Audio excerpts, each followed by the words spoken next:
Welcome to the Rochester Effect. Tonight's subject is, how can you be human in the digital age? Is this technology, information technology, all three of variations on information, how are they changing the way people relate to each other?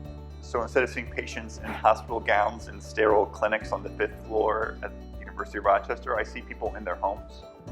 And so I get an entirely different view of their lives. And in medicine, we're taught to take a medical history, a family history, and a social history. It's helped us bridge a geographic divide. Lots of people don't have access to care simply because of where they live. In some cases, we're increasingly being able to bridge a social divide. In terms of the classroom, one of the things I teach architectural history classes, and it's very difficult to teach buildings through slides. So I use a lot of videos, and I use a lot of YouTube videos that people have just gone to a site that they love and take, photos, and they're very effective teaching tools because you get a sense of what the space is actually like. In Rochester, we challenge ourselves by asking that question, like, what is it that we are doing that's unique to us?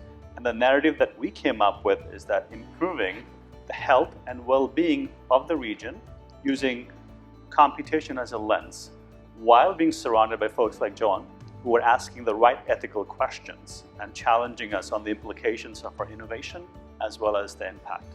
I think when we're talking about being human, the humanities and humanistic inquiry is really at the center of that. And so questions about what does it mean to be human persist whether you're digitized or not. I think phones can help our human ability.